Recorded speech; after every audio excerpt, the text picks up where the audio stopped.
Hello all! The state is key to any React application. In this video, we are going to see which type of state there can be on a React project and how we should manage interaction between them. I've added some timestamp on the video description, so feel free to jump around to any section if you want. Shall we? In React, when we talk about the state, we refer to data that might change over the lifetime of the application. State is what allows a component to change based on actions or inputs from the user. For beginner developers on React, deciding where to place the state might be a challenge. As a reference, it is a good practice to follow the single source of truth principle. It basically means that there shouldn't be duplication of the same data stored in multiple states. Instead, we should place the state higher on the hierarchy tree for any component to use.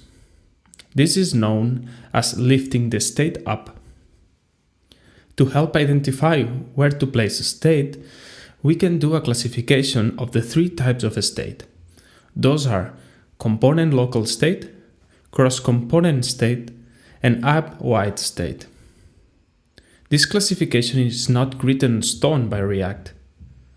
They are rather common definitions to refer to kinds of a state. Understanding them will allow you to identify an application state more easily. So the first type is component local state. It refers to state values that are tied to a single component and define their internal snapshot. The data stored on the state only belongs to a single component and it is not shared elsewhere. As an example of this type of state, we can see it on a toggle component. The actual user selection of the toggle belongs to the toggle component itself. So when a user switches between active and inactive, the internal state of a component will change. To manage this type of state on functional classes, you can use the useState or useReducer hook. The second type of state we will see are cross-component states. This refers to a state that is affecting multiple components in the project. As we have seen before, a state that's used for multiple components should be lifted up to keep the single source of truth principle.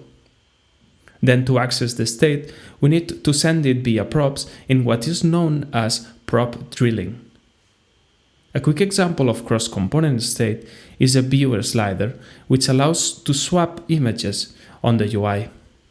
The slider component will host a cross-component state and then pass it down via props, the value of the selected sliders to the controller component.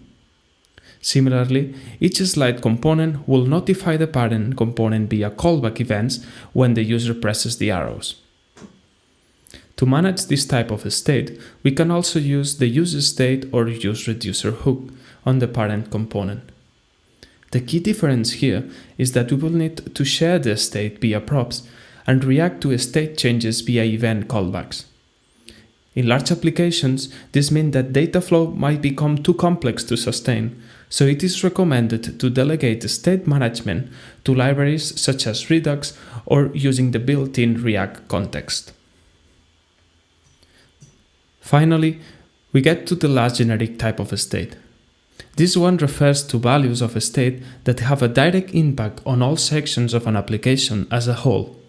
As an example, if we are building a dashboard application that has logging functionalities, the user authentication status will be one of the app-wide states. Similar to cross-component state, app states can also be managed via React hooks. But as the application grows, so does the management of this type of architecture.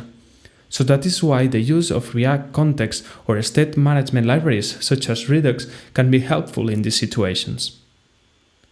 As we've seen, we can categorize the state of a React application into three main categories. These are just reference, and it is up to you as a developer to decide which architecture fits best the needs of your project. If you are looking for a React course, I recommend checking the Udemy link below. Maximilian has a complete guide from zero to hero.